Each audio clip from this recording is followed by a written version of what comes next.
Piquet, firstly, tell us what made you want to buy an electric car?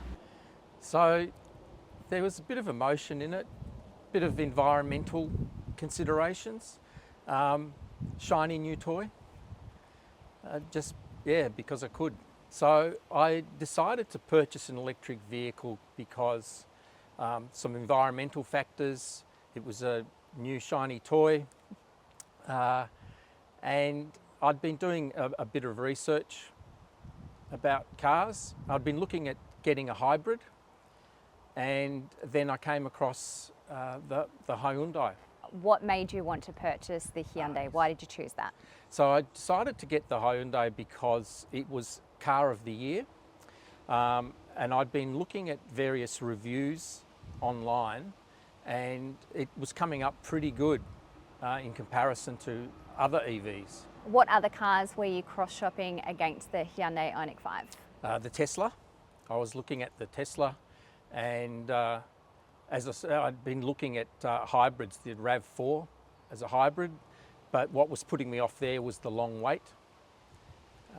So I decided to go for the Hyundai because they were being released. And how long have you had it for? I bought the car back in August last year. Did you have a bit of a wait time when you ordered it? Did I? Yes. I had to wait. Well, first of all, it was like a lottery, so I had to be lucky to get it, and it took me 3 or 4 goes to secure one. But once I'd secured it, I had it within about 5 weeks. It's pretty good. Was price a factor for you at all? Only to a limited, price was only a factor to a limited extent. So price was a little bit of a factor. I wasn't prepared to spend over $100,000 on a car, but otherwise I could afford what the Hyundai was going for. So around $80,000 I could afford. Was there any feature in particular or any reason that took you over the line to make the decision of the Hyundai versus the others? Yeah, I like the fact that it was designed from the ground up to be an EV. It wasn't a petrol car with a transmission tunnel with a battery pack tacked onto it. So that helped with the decision in terms of its design. The reviews all said that it was much larger inside than it looked like. So there were all those little factors. Had a heads-up display. So did you actually go into a showroom and have a look? Did you do a test drive or anything prior to your purchase?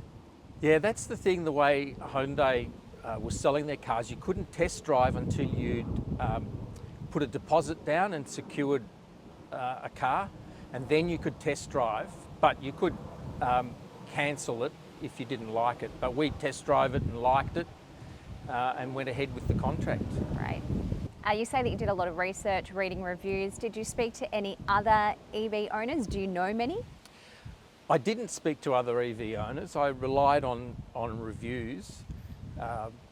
Since buying it, I'm now part of an EV owners group for the Hyundai Ioniq 5. Great. What sort of things have you learned? Anything, or do you teach people some things on that community site? So there's lots of little features of the car that we've been sharing tips about.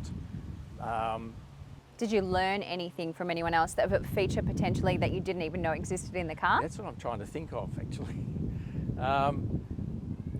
Not really, because I'd read the manual. Yeah. That made a big difference. But others, I've been able to help others who have been unsure of things. There have been little things about the car that I wasn't sure of, whether it was just my car or whether it was the design of the car. So, like the sound coming out of the rear speakers is lower than the front speakers, and I didn't know whether that was a fault. But talking to other owners, they've said it's the same issue for them. Just taking it back for a moment, is this your daily driver? Do you have a second car, and what did you replace? So this car is the one that we drive pretty much all the time. We do have a second car, a Subaru Outback, which gets only used if one of us, my wife or I, are using the Hyundai. But we love driving this car in preference to the Outback. Do you think you'll ever step back into an internal combustion engine vehicle? No, No? never. I'll never go back to an ICE car. I can see on the street at the moment actually that you've got a loan car, a Tesla Model 3. What are your thoughts on that versus the Hyundai Ioniq 5?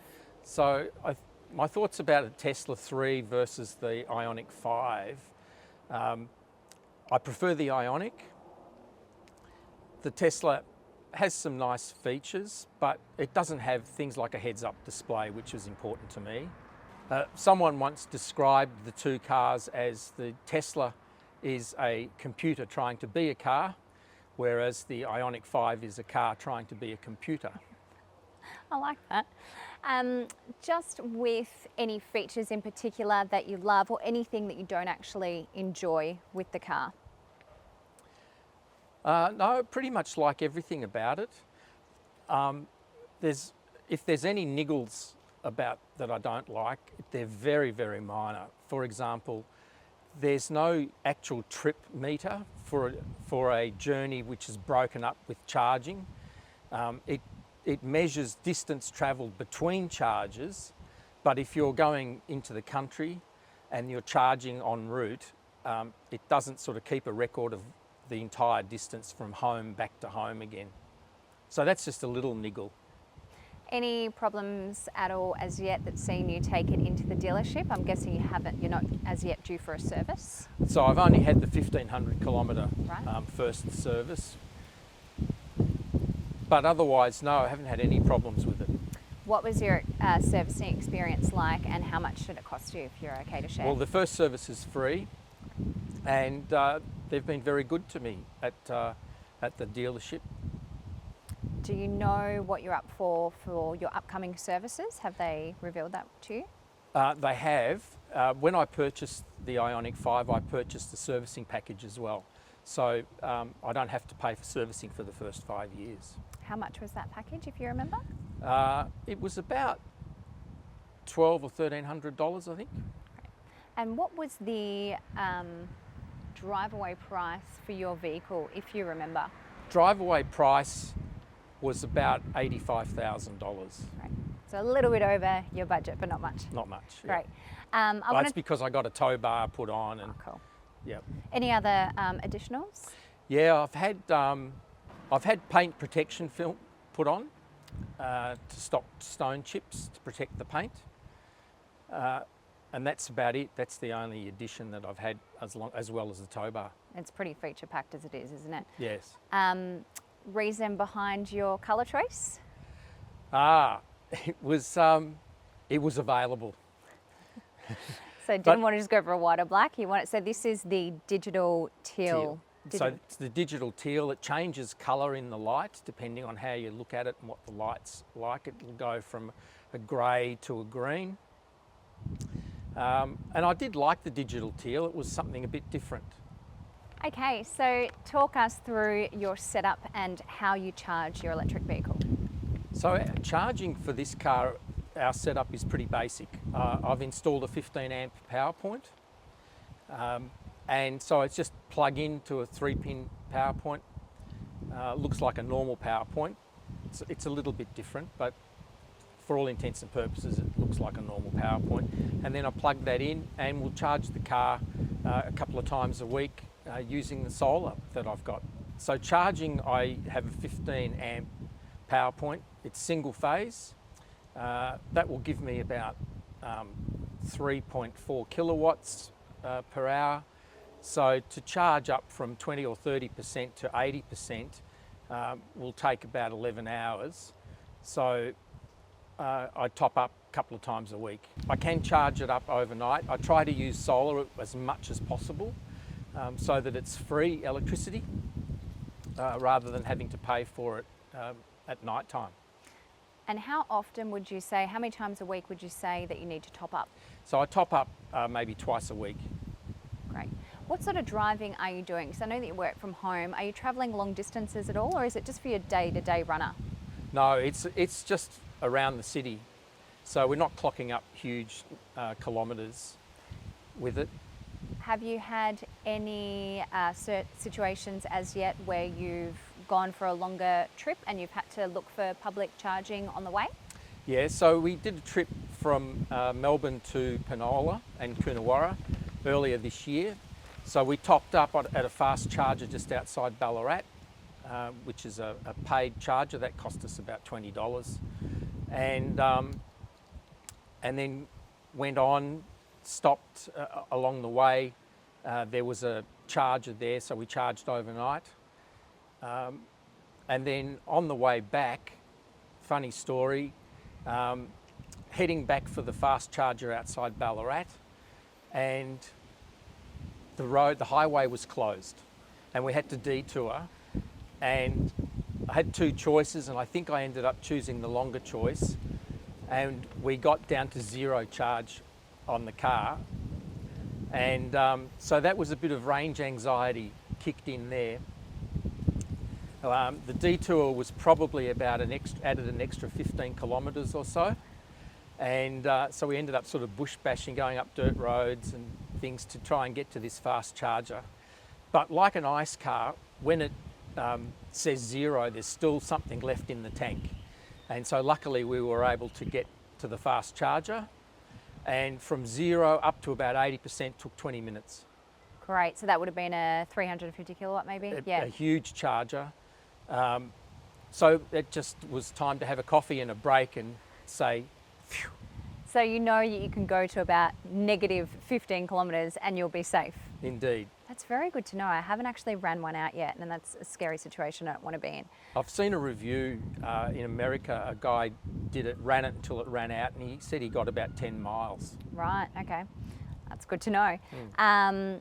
Do you think that, did you have to do a lot of planning in the way of finding out where all these charging stations were? Yes, so that's one of the differences than using a petrol-driven car. You need to think ahead as to where you're going to charge, what sort of charger it's going to be, whether you need to bring your own cable. If it's a fast charger, it's got a cable. If not, some places have come with cables and other places don't. But you do have to plan ahead. As they say, there's an app for that that helps a lot. How has an electric car changed your everyday life? I mean, or has it? It hasn't changed that much. It's changed in a way that have to remember to plug it in. So it's changed, having an electric car's changed in the way that I've got to remember to plug it in, top it up, but I don't have to go to a service station. It's saving heaps of dollars, not having to buy petrol. But I miss going into a service station to buy chocolate. No excuses to get chocolate. No, that's right. That's great. What do you think the future is looking like for electric vehicles? I think that's the way that it's going to go, definitely. We need more charging infrastructure, and we need more of it out in the regional areas. But otherwise, it's definitely the way to go. And I can see that over time, batteries are going to get better, the range is going to increase, and it's going to be very commonplace. I think just a final question from me would be, obviously you're very happy with your choice in the Hyundai Ioniq 5. Any advice to people that are contemplating getting an EV? If you're thinking of buying an EV, I'd say do it. It's really worth it. The ride is really nice. Because it's an electric motor, it's instant. When you put your foot down, it's instant. It just glides along. It's a fantastic car to drive.